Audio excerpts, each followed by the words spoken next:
The following podcast is brought to you by the Johners Podcasting Network, found exclusively at WrestlingWithJohners.com.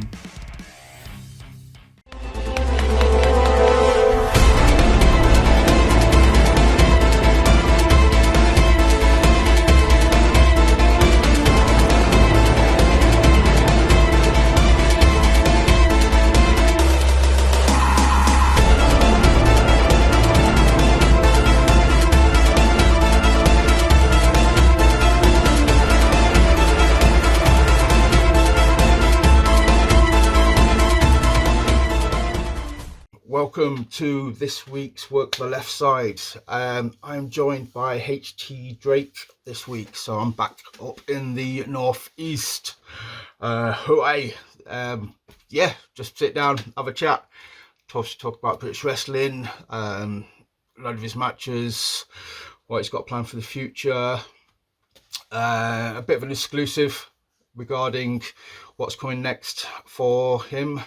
So yeah, it was a good chat. He's a very cool guy, and had a lot of fun with this one. So hopefully you enjoy watching it.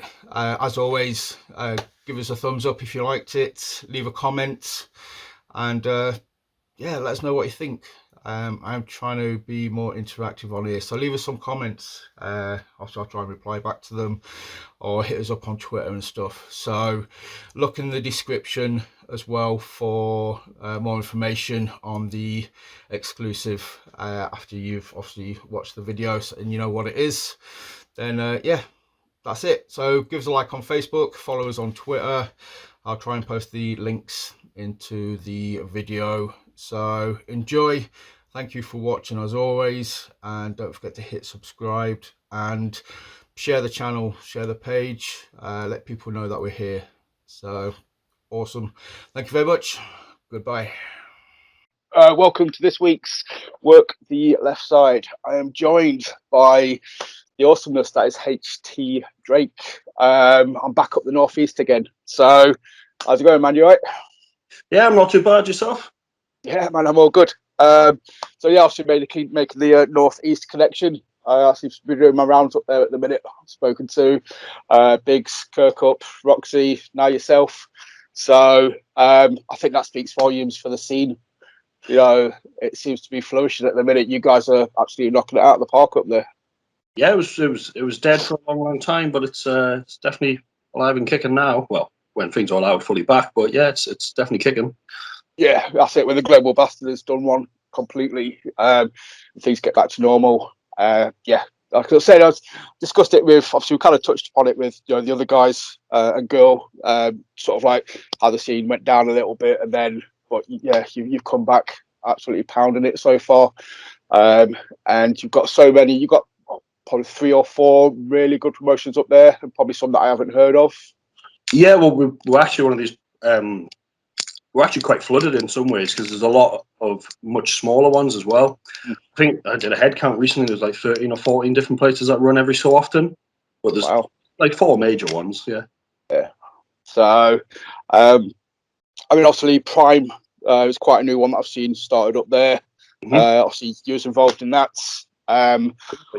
If I'm not mistaken, did the return show go ahead, or has it been rescheduled? The first one got knocked back. The second one's that's it. Coming up shortly. It's in August. Well, after yourselves in the title pictures from the straight out the bat.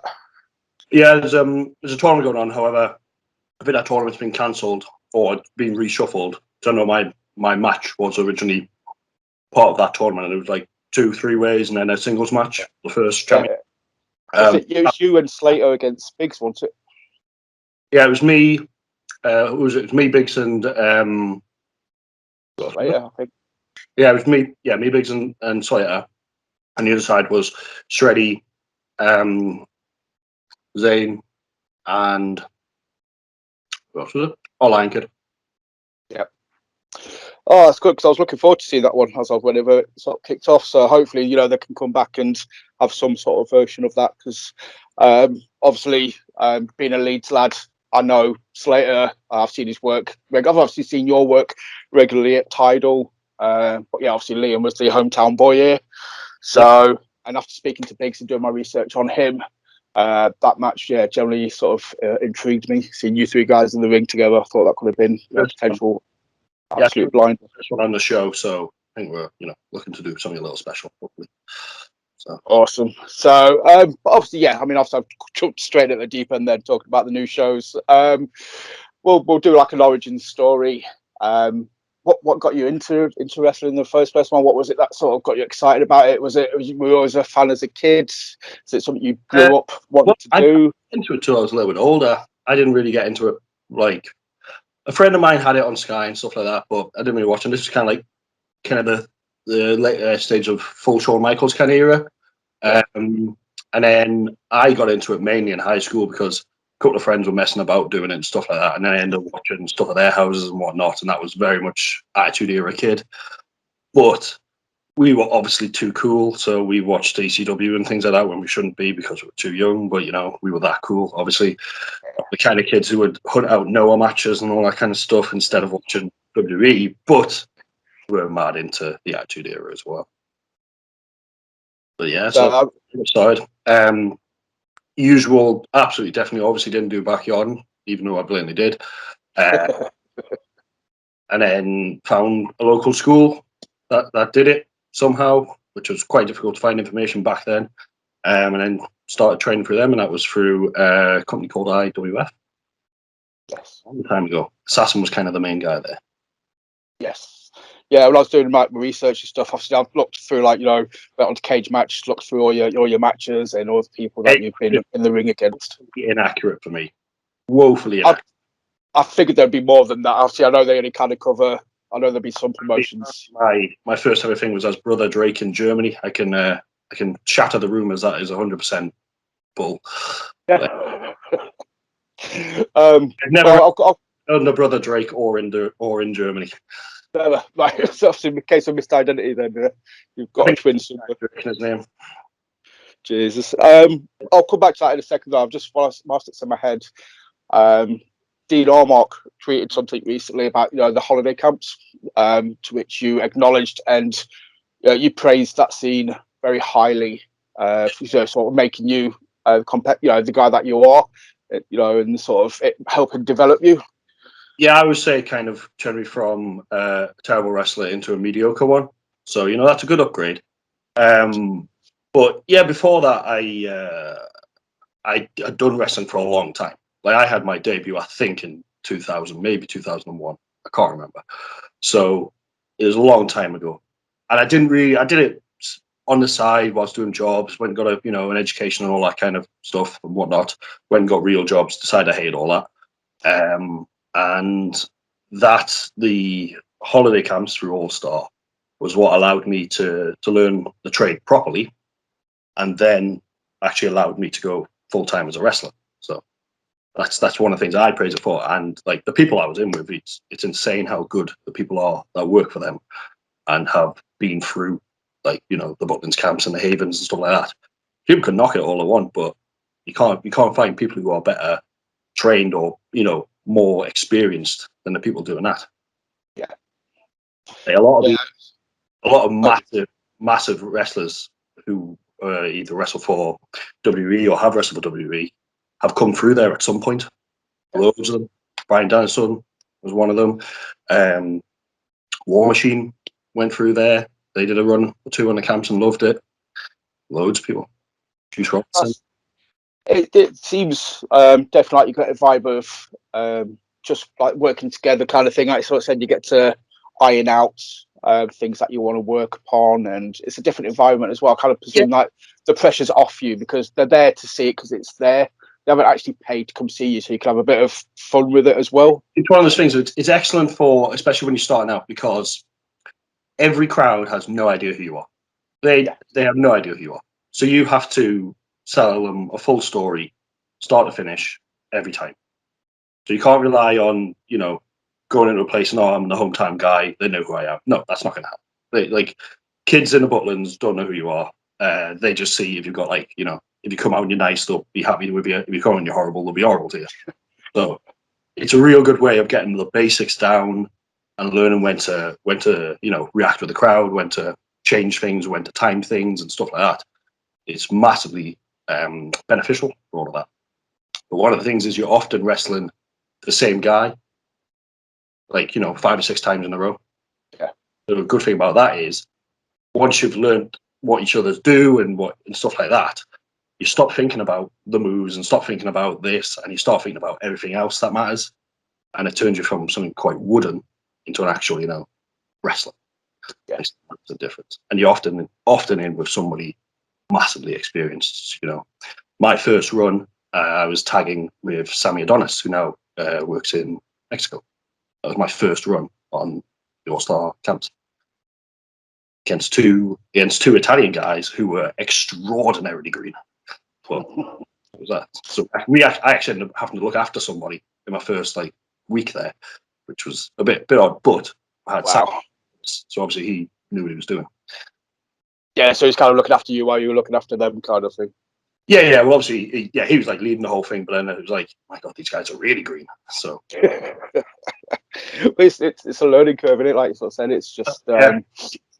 I don't know if that's when I was speaking to Kirkup. He basically shouted you out as being probably the best brain that he knows of for coming up with ends of matches. Ends of matches. Yeah. Always start at the end. Always start. Is that the logic then? Do you sort of, is it like obviously a film in reverse then? Do you sort of figure out how you're gonna conclude it and then work it up to that point? Is that your take on it? The end, or what you want to achieve, is the important bit.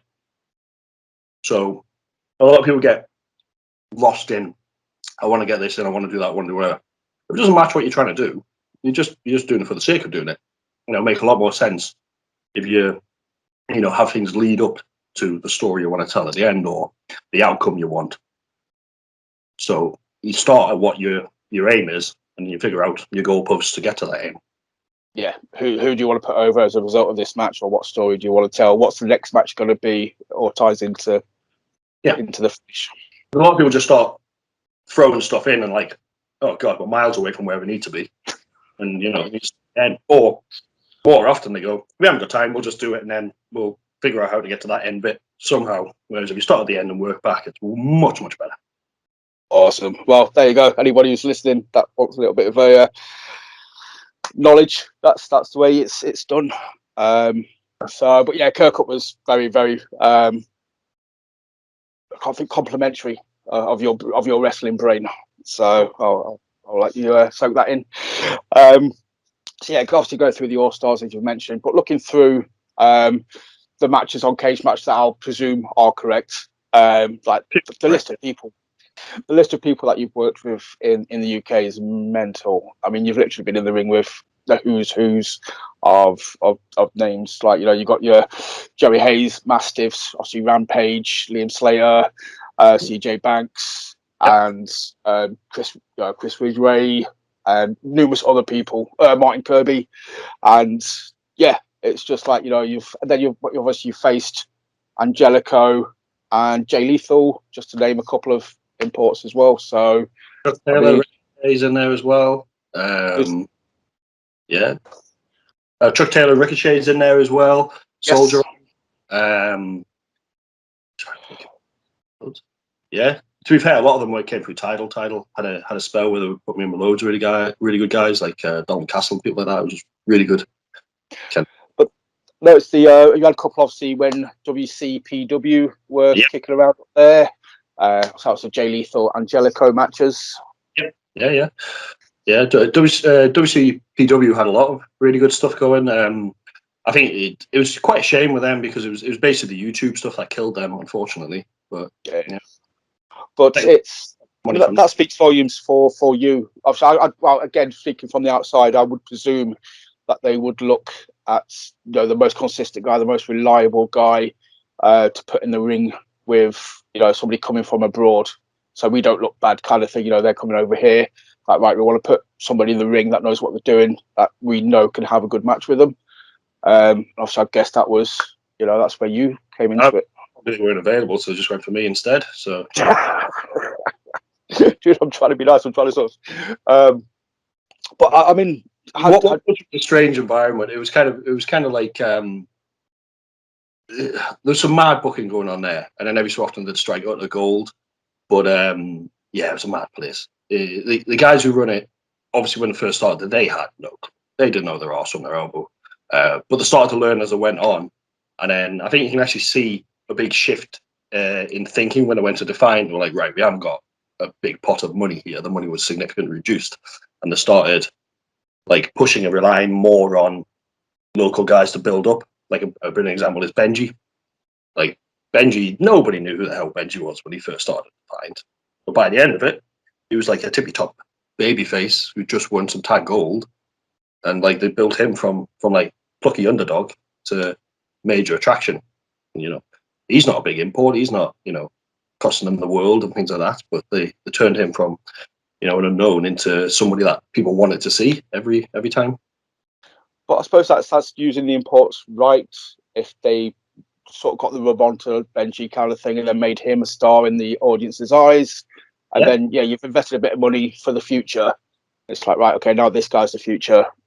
Well, yeah. He's sort of Defiant, when I went from What Culture to Defiant, like the budget for big names got significantly reduced.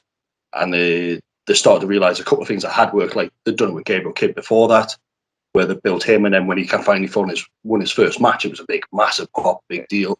And again, he wasn't a known guy to most of the people who were watching What Culture, but he was by the end of it. So yeah, they kind of learned a couple of good things, and the way it was run and stuff like that significantly improved when it went to Defiant. I suppose it's a learning curve, though. I suppose when you're going into it and stuff like that, you kind of, as you sort of say, you learn on the job. I suppose even promoters have to do it, or people running the businesses. Promoters are, some of them are brilliant for it, some of them are criminal for it, and they'll just go, "Oh God, I made a right mess of this." Yeah, I think a lot of criminal acts in terms of booking. Yeah, I think obviously a lot of promoters start out as fans, don't they? Then they also sort of like, I understand it's just, but a lot of them go into it blind, and they have to fall a few times before they find their feet and learn how to do it well. And I think that's what kind of separates the companies that do well from the ones that are flashing apart for a while and then disappear, is whether or not they learn from the mistakes. Some of them just keep repeating the mistakes that they've done. Booking 90 matches. But I suppose that speaks for, like you sort of say, I probably could have named you 4 promotions up there, but as you sort of said, you've got like 13 sort of rocking about. I don't know if it's just, they're just finding the feet at the minute, or at some point in a couple of years, I'll be able to name you 8 promotions up there kind of thing, fingers crossed, because it's better for everyone.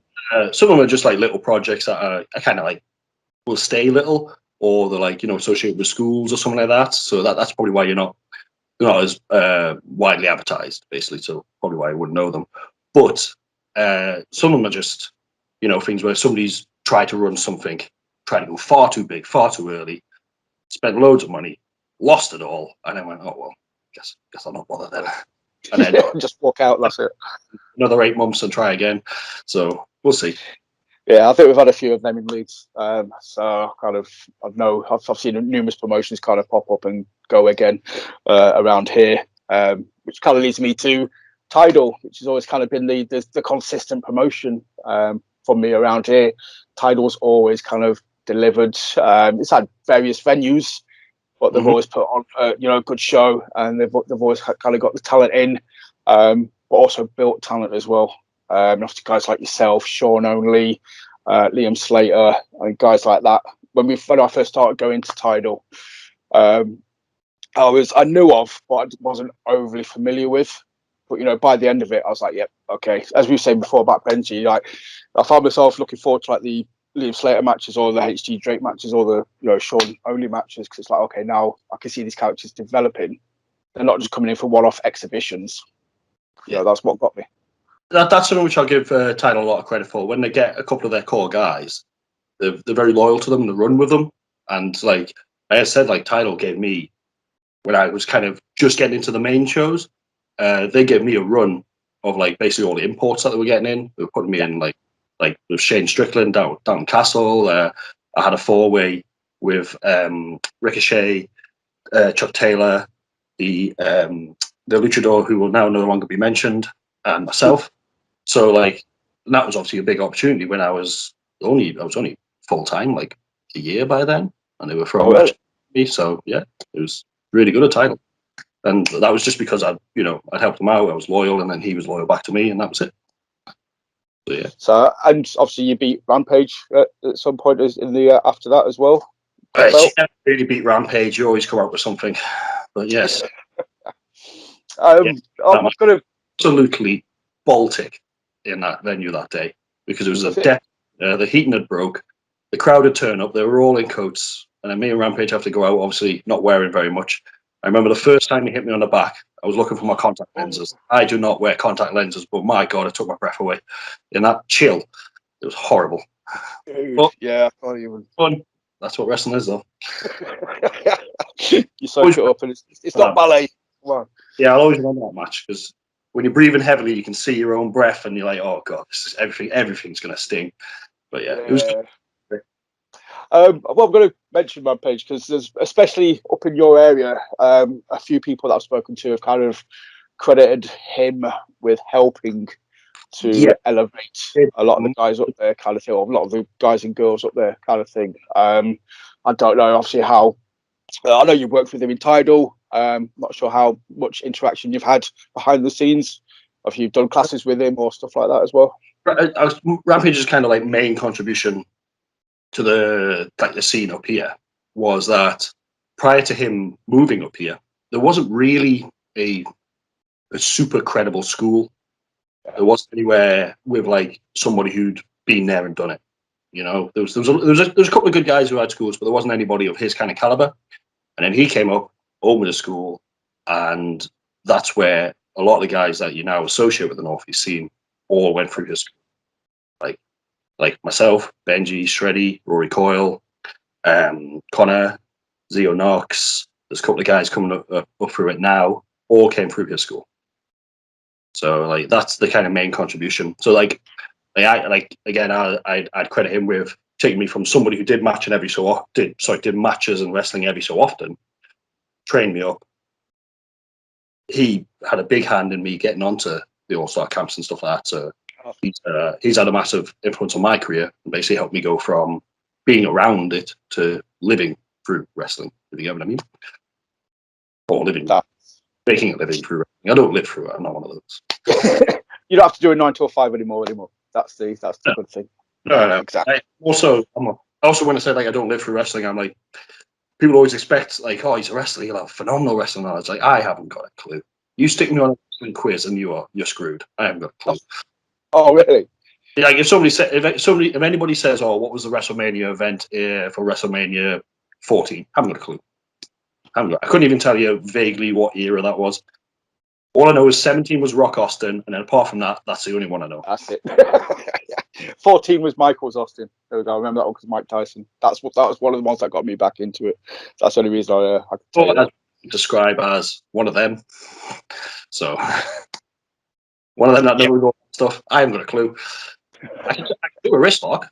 I can do a wrist lock and do like 15 reversals from that, but I have no idea like any knowledge in terms of like trivia or anything. I haven't got a clue. To be fair, dude, I think that's more important, being able to do what you do, as opposed to we're not going to come to a show just to ask you numerous questions about WrestleMania. So I think you've got the balance correct. I did one of those wrestling quizzes through this, and I didn't even know stuff from my own career. It was bad. It was really bad. To be fair, it's if you've had a knock on the head at any point, I'm not surprised. I'm sure there's many matches and many people who can't tell you about certain matches that they've had due to unforeseen circumstances. Well, yeah. I don't think it was that. I think it's just I'm terrible. My memory. I was trying to give you an out there as well. I'm not saying it's too easy. Well, I spoke to I think Molly Spartan described Rampage as being like the Obi-Wan of British wrestling. I've spent that to a few people. A few people don't do Star Wars, so they didn't get the reference. Not naming anyone but Biggs, if you ever see him. I don't know if you're up on the Star Wars knowledge. Well, he's one of the ones who would have been Rampage's Padawan, but apparently he doesn't know what that is. But yeah, so I can see that because he has, again, like I said, he helped train, 80% of the guys in the Northeast scene who are who are actually doing stuff. He's trained like almost all of them, and it's just made a massive shift. And not long after that, the scene started in the Northeast started to get taken a lot more seriously. A couple of good promotions started to pop up and things like that, and more opportunities came around, and it definitely massively improved the scene as a whole. I mean, you got Primate up there as well, aren't you? Yeah. So he was one of Rampage's. Rampage taught him, so yeah. Well, obviously he's on NXT UK now as well, isn't he? So that speaks volumes as well. So well, I sort of say it's just British wrestling in general. It just seems like a lot of places are elevating the game now. There seems to be a lot of like I say Newcastle, I say sort of Liverpool area. They've got a bit of buzz around them now. So we've got Tidal, you've got down south. So it looks like it's all starting to pick back up again, which is good because obviously a lot of people are saying that the scene could be on its arse after NXT UK and stuff like that. But that it's far from true. It's still got so many guys. The pool of talent is far too deep for that. Yeah, there's literally guys who could main event half the shows you're talking about you've probably never heard of yet. So like there's loads of untapped talent out there that just need like a little bit of opportunity or a little bit of training or just to get around. Like I've got a couple of guys coming through me who I honestly think in the next couple of years will be massive. So we'll see. Yeah, well, that's what I mean. It's like because I'm obviously doing this. I mean, as a result of this, I didn't really know Biggs. Prior to speaking to him, I've got that sorted out through, if you know him or not, Ryan Palmer. Ryan Palmer. Yep. Yeah, it's my co-host on one of the shows that I do. So he obviously put me in contact. And just looking at him, looking at the shape he's in now, kind of thing as well. He looks dedicated to sort of doing it now. He's got himself into really good shape. Going with that. I think Backroad's got quite a good setup for that kind of thing. Like, it's not just a training school; they do a lot of the other functional fitness and other stuff with it. Oh, he's always promoting CrossFit, and so I think that's his job. Mm-hmm. Yeah, they're trying to do a little bit of a crossover with it, which, to be fair, it fits well. So. That's it. I mean, at the end of the day, it's whatever fits the individual in it. If it helps motivate, helps get them into shape, then fair play. That's something I try to do because a lot of time when you get people coming in, they may not have done a lot of stuff in the past. Wrestling's quite a unique thing where you'll get people who are naturally athletic or have been athletic before, and you'll get people who are just, let's be honest, the straight up fans that just want to be involved. Some of them have a knack for it, some of them don't, some of them get it eventually, some of them, never truly quite get it, but they're still involved and whatever. But a lot of the time they don't know what to do to, what kind of training they need to do, whether they need to do like more like a bodybuilding type training, do they need to do functional kind of training, do they need to do cardio, do they need to do a CrossFit style mixed thing? The answer is all of them. So they don't know. So it's nice to have that kind of facility to teach that side of it as well, because it's also great for motivation. Because personally, if I go to work out on my own, I'll do half as much as if I'm in a group of people. Yeah. People, you feel like you can't let other people down, and also I get a little bit competitive. So if somebody is like lifting more than me or something like that, well, bugger him, I'm going to lift more than that and get on it and stuff like that. So it's good for that kind of motivation. I do a lot of that with Maxted, and he's a PT, so that's helped me. And we're not that dissimilar size, so we push each other a lot, lifts and things we're doing, and cardio and stuff like that. So yeah, it's quite good for all that kind of stuff. That's cool, because that was another name that I sort of pop up on the list of matches and stuff like that. And obviously, so he's been touted as being obviously somebody that's potentially could be going places. He's got a very unique look to him. I've said I think will be a superstar not too long from now. So he's got everything, and he's ridiculously nice as well. Like I'll be the first to admit, when I heard there's this random guy from Love Island coming in and going to our shows, I was fully prepared to hate him. And this jaunty, lovely Irish boy turns up, and you're like, Max said you're too nice. I can't hear you. Well, that's nice to know as well, because he kind of looks like the kind of guy that would be very easy to dislike. Based on obviously being exceedingly good looking and looking like he looks, you just like, I kind of want to dislike you. But if it turns out he's a nice guy, then more power to him. But no, he's class. So, I mean, what's the plan when normality sets back in? Once the Global Bastards done one, are you looking to focus more on the school? Are you sort of any promotions you haven't worked for that you want to go to? Any towns you want to go to? You want to go to Scotland? I've got something where I'm absolutely criminally terrible at promoting myself. Like my Instagram, my Twitter and stuff like that is rotten. I never get in touch with promotions when I really should. Even if I work for a promotion, I don't then follow it up. So if I ever work for a promotion anywhere, they've come to me. So I'm terrible at it. But that's something I really need to push. I do want to get into new places. I'd like to work a bit more down south because I feel like I'm a bit stuck in the north at the minute. I have got a little bit of announcement in that I will be opening a wrestling school properly shortly, and that's it's going to be open. I think we're going to have an open day on the 19th of August. So nice. That one. It's called Northern Grafter, and it's in Gosforth, Newcastle. So there we go. So it's nice and central for, well, not quite central, but very easy for people to get to. And got good facility and space. So I will be plugging that shortly and hopefully actually using social media and stuff to actually plug it. So that's going to be one of my first going forward. And then, give me a shout closer to the date. I'll obviously do what I can do. I'll plug it across platforms as well. Yeah, it's looking like I'm going to have something on which is a Thursday night, 19th of August. I think that's when I'm looking to have an open day, as I'm getting a couple of things organised before then. But I've already been having people in, but just small invited groups. But try and expand that and make a proper school of it. That's awesome. That's something to look forward to. Something for you to get your teeth into as well. I suppose it's going to be. Is it you on your target? Have you got some people lined up to come in with you? I'm eyeing up a lot of seminars and stuff at the moment. I can't confirm anybody yet to help. So at the moment it is mainly me. But I've got a tracker because I was involved with the NGW school, which was Rampage, Screwface and myself. But that's no longer running.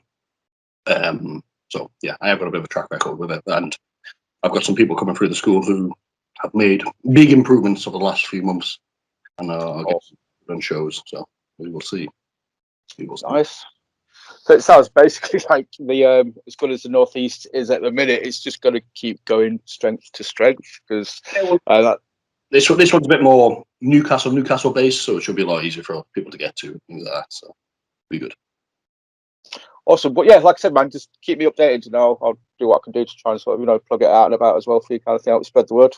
But yeah, obviously that then. So down south. Is any sort of how far down are we talking? Do you want to sort of hit London? Do you want to sort of? I know there's a new promotion just started in Nottingham, Wrestle Carnival. I don't know if anything like that's upon your radar. Yeah, like I've had words with them and things like that about other bits and bobs, but yeah, I'm pretty open. I'd love to do some in Europe. It made it a bit more difficult recently. But yeah, I'd love to do some in Europe and get about there as well. But no, there's a couple of leads that I've had in the past that I haven't really chased up that I just need to get on. Like I rest for progress and then never chase it up. I was like, well, that was pretty stupid. You did really well. Oh, thank you. No, I don't actually. I'm an idiot. But it was actually I did that.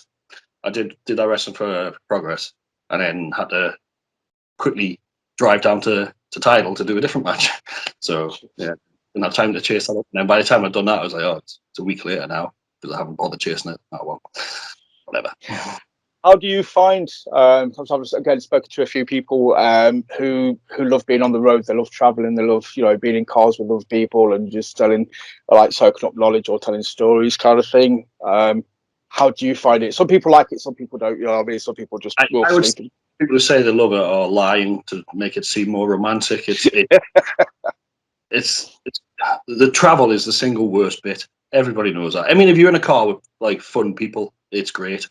Yeah. But like a lot of the time, I'm in on my own, and I ain't fun company on my own. You know, you get pretty bored of yourself. So yeah, like probably a lot of people know, I build and supply rings. So often I'm dragging a ring around and stuff like that. So it takes a lot of time as well. You're the guy in the van. Well, no, I don't have a van. I've got a trailer, so it's even slower. Oh. So yeah, like, and that means I'm obviously there early, finish late, then have the driving. So you know, it's not the funnest job, but it has to be done. Yeah. So personally, the travel is awful for me. But To be fair, man, it sounds like there's a totally valid reason. You know, you've got the trailer, you're taking the ring there and back. you know, Yeah, it sounds the like bit just. wrestling is really, really good. Like, I'm one of those sick, horrible people who genuinely love their job. So like the bit in the middle of the wrestling makes up for it. So I wouldn't worry too much. There you go. You've got to take the good with the bad. I suppose the pros massively outweigh the cons. So that's great. So but yeah, you said you've been like wrestling since early 2000s. This is going to be where I totally sort of look like useless because, like I say before, I thought you were still quite obviously young and new on the scene. Barring like last Maybe I had 9 my years first or match, something. or maybe I had my first match when I was 4. I didn't. I was 15, but still. No, I've been on the scene a long time. Back when there was no scene, like back when it was like 1PW, and that was about it. I used to go to a PW in Doncaster. Yeah, that's pretty much. And it was kind of the time when literally, if you wanted to find out about it, it was very hush hush. It was all back pages of this kind of information, and you'd have to find flipping actual dirt sheets to find out what's going on and stuff like that. And it was or scout through forums which are now dead and all that kind of stuff. So yeah, it was a weird time. I in my first match, sure it was 2001. I think it's just I say that sure and then say think. I don't know. It's that long. Is that what you say? Now you're kind of dipping your toes in and out, then kind of thing. Obviously, you was doing it here and there, kind of thing. You wasn't. Well, I did it reasonably consistently for about 4 or 5 years. Then I went to university. Then I got a real job. Started doing it on the side again, and then eventually got trained properly and did it full time. Yeah, Sounds very reminiscent to my talk with Pete, Sean Only, who's somebody else who's been around a lot longer than I think people realise, because he kind of went down the same sort of path. So got to it quite young and then picked music over wrestling, went to do music and then came back to wrestling again, kind of thing.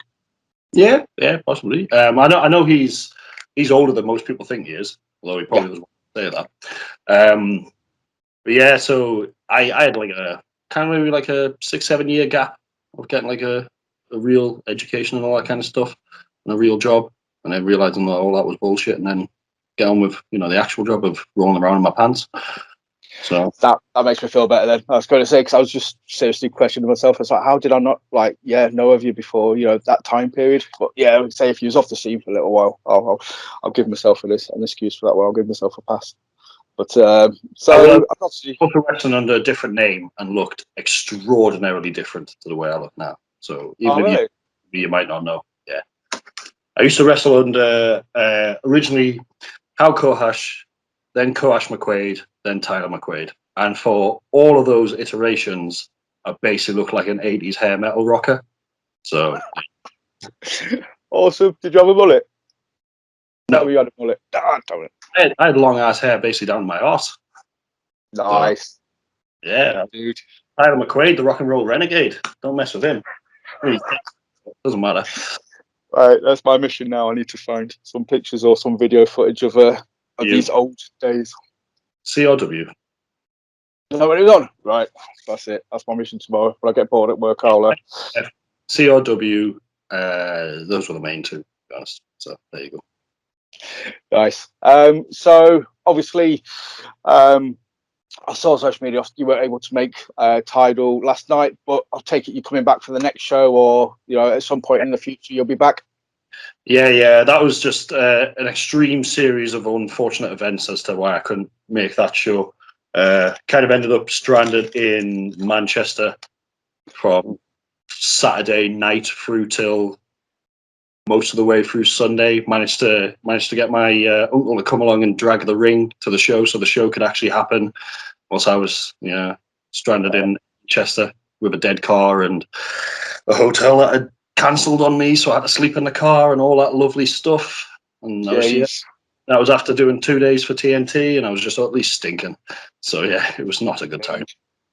You're suffering for your art form then, yeah? Definitely. I didn't get home. I had to get home somehow, get the REC to recover the car, loads of stuff like that, and then managed to get home and then borrow my dad's 4x4 truck to go and pick up the ring, because obviously I can't leave it outside the venue for days, and then get back. So my day started on, I would say, Saturday about 9 o'clock at night after the TNT show, and it finished 5 in the morning on Monday. So there we go. That's when I got home. Throughout that entire time, I didn't even see a bed. So that was fun. Oh, my heart goes out for you on that one. Jeez, I can't think of that's terrible. Yeah, just really unfortunate timing with everything. The hotel and then the car imploding on me. So yeah, just shit happens. But it rains, it pours. Oh, definitely. And the car got a flat as well, which has nothing to do with why it wouldn't run, but it got a flat as well. So just to make matters worse. That's your three things then. So flat battery or whatever, it wasn't running, flat tire, and a hotel. The drive belt came off the alternator, so the battery wouldn't even charge. So yeah, that's what happened.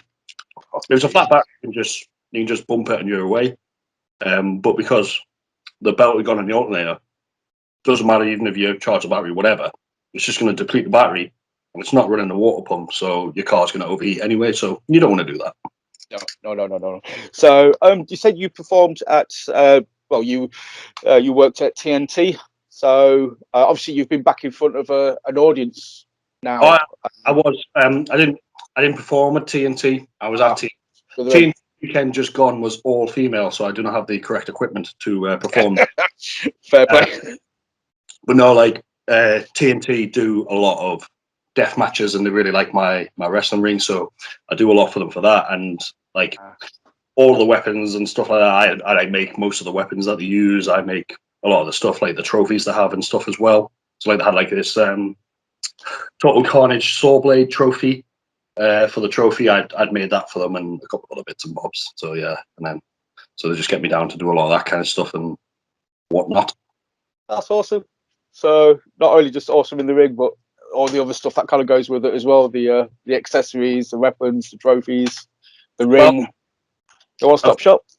I've got an engineering degree. I might as well like pretend to use it every now and then. Otherwise, it's just a real waste of university. That's awesome. So, well, okay, not with TNT though, but have you been back in front of a crowd yet since shows started back up?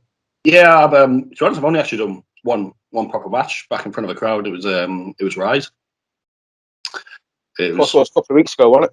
Yeah, it was Rise a couple of weeks ago. I was meant to do title, and that went horribly tits up. So yeah, it was Rise against the Boy 1 and Boy 2 and their extreme #1 fan. In the end, what was it like, man? Because obviously I've spoken to some people who haven't done shows yet. I've spoken to a couple of people now who have come back and done it in front of audiences. Was it just really surreal for a few seconds? Obviously, being away. Honestly, it was especially the way the match was. I didn't have time to think because as the lovely gentleman that I am, I jumped down the stairs and battered them before they even ring. So yeah, I didn't have time to think about it, and then it was just riding a bike after that, just getting there and being a knobhead. So you didn't get to soak up the audience, you didn't get like the entrance coming out the ramp, or you just straight at the deep end. All right, just go for it. No, it was great fun. Rise is it's a great show. It's always good fun, always mad. One of the worst inmates definitely runs the asylum there. But yeah, O'Doherty's a mad one. But again, every so often he strikes absolute gold with what he's doing, and Rise is England's maddest wrestling show. They absolutely are. So Yeah. To be fair, I mean, like I say, I'm from Leeds, and I'll always shout Tidal out. And it's not to besmirch Rise, but I've been there a few times, but I never made it on such a consistent basis. But the times that I've been there, I thoroughly enjoyed it. So yeah, they obviously deserve a lot more love as well, kind of thing. So I think Leeds is quite lucky because both of those shows, like, they're different to each other. They're both very, very good. Like, I would never have bad words said about either show. They're both really good shows, but they're very different to each other. There's probably a little bit of rivalry going on. They had the same venue for a little while, like the Temple of Boom, but like Rise is a very different audience to Tidal. There are some people who go to both, but there's definitely a chunk that go to Rise and only go to Rise, and there's definitely a chunk that only go to Tidal. So they've kind of got their own thing going on, and they're different to each other, but very good in different aspects. yeah, which is what we want as fans. It's awesome to have the variety kind of thing. You know what I mean? That's what. And they're even both more adult shows, so it shows like you can do different things. Rise is a lot of very mad, very stupid, and a lot of like death matches and stuff like that. Tidal, there's a bit of madness there, but they're more like, let's get some really good wrestling in, and let's get some, a bit more kind of story driven. But it's very, very good, but just very different. So yeah, I like them both a lot. Yeah. Oh, that's it. I mean, I think Tidal obviously got put on the map because they kind of splashed the cast. They kind of had the names coming in, kind of thing, like you sort of said. You got like Ricochet. You've got Chuck Taylor. People that I've seen, when I've been there, kind of thing, like Leva Bates. Obviously, guys like Pete Dunne that started off, and obviously big names now. So Adam Cole there. Colt Cabana, numerous people. So I think, they kind of hit the ground running in that sense. Yeah, I think Rise has been the underdog. In a way, yeah. I think Rise relies more on their core guys. They've got a couple of core guys who will do the world for them, and that's what they more kind of rely on. Like your Big Joe, Leonardo Darwins, and people like that who will do the world for them. Or even Caden, who doesn't really wrestle anywhere else. But there, he's a little bit of a star because he'll do something really stupid, and the people will love it. So he's Rise's Sandman kind of thing. Yeah, he's that's about as close as he is. Yeah, he's kind of like Rise of Sandman. He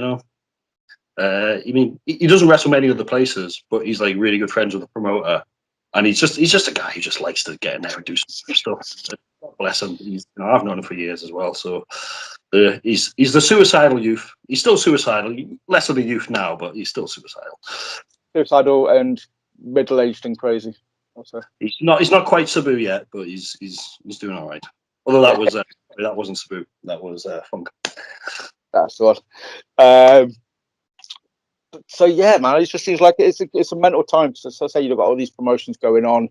Obviously, you're all over the shop because, as you just mentioned, you're not just in the ring. You provide the ring. You do. Is it just TNT then that you do like the hardware for, or is anybody else tapping you up for the goodies? I've made it for other places before. It's just TNT go through a lot of it. It's like TNT, the kind of place have like deathmatch type tournaments quite regularly. They have a few, so they need a lot of bits and bobs for that and stuff like that, and you have to get creative with it. So yeah, I tend to make more for them than other people, but that's just the nature of their show, though, what they do. So when you say like are we talking what kind of like weapons to use in death matches and things like that you make up? Like I make the tables, and all that kind of stuff. Like the light tube tables and stuff like that. I've made them kendo sticks before. I've made them like a deathmatch skull trophy and things like that. So yeah, like just they go through a lot of shit. So when you was at uni and you was doing obviously this engineering course, did you envision that you'd be making kendo sticks and deathmatch trophies and stuff like that with in all honesty, yeah, because like I was never designed for office life. I did engineering at uni because I was a bit of a nerd and good at maths and stuff like that. And it was just like, I want to go to university. This degree means I can get a job that pays me a lot. Okay, let's do it. And then that happened. I went into the actual job for a while, realized it was all paperwork and just rubbish. And and was always doing wrestling and bits and bobs on the side. So came back to wrestling again. Yeah, came back to wrestling, and I mean, I was still doing stupid shit on the side of like work. Like I'd be booking holidays off to go and do daft shit with wrestling and stuff like that. So it was always happening. And yeah, I wasn't like supplying loads of stuff for shows and things like that, but I knew how to make kendo sticks. I knew how to make all this stuff from Definitely Not Backyard, and I knew how to do all that kind of stuff. I've said that a couple of times now. So I mean, me thinks that the your protest that you might have actually done backyarding. Me thinks. Yeah, there used to be one, and here's a little random snippet for you. There used to be one, like I never did it, but there was videos going around where some kids had set up 4 like stakes in the floor and a bit of rope right at the feet of the Angel of the North, and he used to like wrestle and do daft shit there. And there was a young Pac used to do it there. Oh, really? Yeah, and Pac, this is another mild claim to fame. When he first started training, he came to IWF for a couple of sessions, and I was put in charge of training him for the first 2 sessions that he was there. So I trained Pac, just so you know. That's it. Like, I mean, that's just kind of. He didn't take clothesline and bump like he'd already do, and then go somewhere else and then make a massive career out of himself and get taught in Japan and stuff like that. It was all me. The one snippet from this will be. That's the snippet you need to know. I train Pac. I mean, everybody else in the Northeast claims that they train him, so I might as well throw my name in the hat.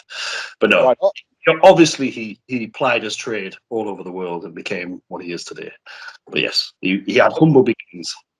Yes, I mean, I remember years ago watching him. We'd mentioned 1PW earlier. I remember seeing him in a match against AJ Styles at 1PW kind of thing. I remember, ages ago when I was at university, I had a girlfriend in Sheffield, of all places, and I remember getting the megabus, and I was like, "Oh, hey, real name, Pac, how you doing?" Because he was on the megabus going down south, because obviously he was doing everything on a budget because he was just starting wrestling to wrestle for some company down in London. But he was on the same megabus as me going to Sheffield because obviously I was student scum and had no money. So I was on the megabus going to Sheffield for my £1.50 or whatever I spent. So yeah, I remember bumping and nattering him to him for a couple of hours about how he was doing, and he was starting to get around in wrestling then, so he was starting to do well.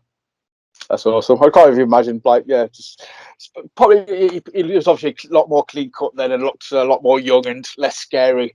I just couldn't imagine Pac now, sitting on a bus. That would just be. He was a different creature back then, but yeah. He always had massive legs and can, like, he could jump like a grasshopper. That was his thing. He was always ridiculously strong in the legs.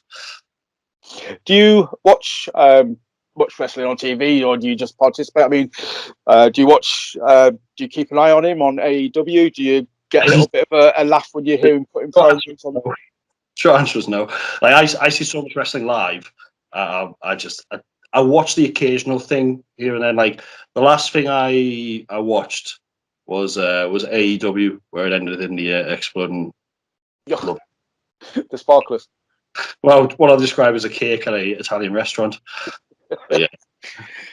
Yeah, that wasn't too kind of full show I watched. To be fair, the show was good. Just obviously had a bit of a at the very end. But yeah. I don't keep up. Like I keep up with the odd snippet, or there's a really interesting match somebody will send me it or something like that. But I just don't watch it. I see so much live. I don't kind of think I need to. I mean, do you find yourself again? This is what comes up a few times.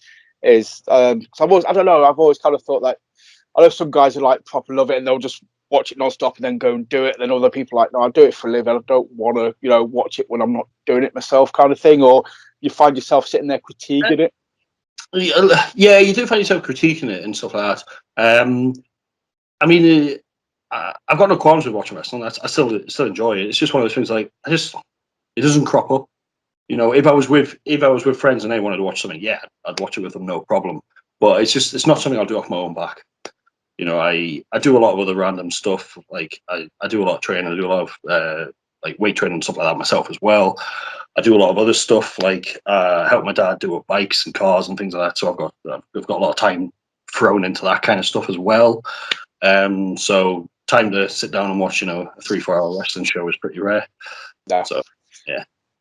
That's awesome. So is that how you keep yourself busy then when you're not doing the wrestling stuff? You're sort of like you say, you're just doing bikes and cars and just generally getting dirty kind of thing. Yeah, well, especially recently, I've spent a lot of time building and setting up what's going to be the training school, because there was a lot of work that I needed to do, and the unit was a shambles when I got it. There's been a lot of work put into that over lockdown, and then other bits and bobs and stuff. And like I go out and do like a lot of random other stuff. So I've got like a group of friends who we do like stupid stuff like escape rooms, whitewater rafting, rock climbing. We'll go for like wanders in the middle of the wilderness somewhere or something like that. Occasionally even bingo, whatever's going. It's a group of friends that we've all decided that sitting at home watching telly's a bit crap. Let's do something else. So we'll go out and do lots of random stuff. So yeah, That's awesome. That's Tip my hat for that. Entertained with interest and stuff. Rightly so. I mean, there's so much stuff out there, to do. Why wouldn't you? I try and I've got a little one running around. Yeah, we recently did the Crystal Maze in Manchester, and I would recommend it because it was dead good. So if anybody who fancies doing something a bit mad with your friends, go and do the Crystal Maze. I don't know, man. I'll just be waiting for Richard O'Brien to jump out or something to start playing the harmonica. They have a games master who is, well, they have several games masters, so you will have somebody guiding you. Don't worry. Dude, that's awesome. But yeah, no. Ours did not have a harmonica though, unfortunately. I did not. Oh, dude. Oh, I would have played. I didn't like. But no, that's awesome. Like I said, I've got a 3-year-old running around, so I try and get him out there as much as possible, because it's just just being out and about. I think it's just key as well. Just exercise, fresh air, sunlight. It's just a lot better than being sat inside. I think a lot of people have kind of almost been forced to do that through the pandemic. Well, yeah, I mean, obviously, that's why if you can do it now, go out.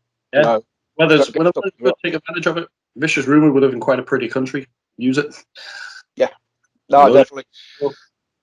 So, yeah, I mean, I'll pretty much sort of end it there, in the sense of just we've kind of got to that point where, like I said, we're just talking about how awesome this place is, and people going out and doing stuff. I kind of feel bad now, though. See if somebody's kind of sat inside watching this. I'm like, oh, yeah, you need to go outside now and get some sun and get some fresh air.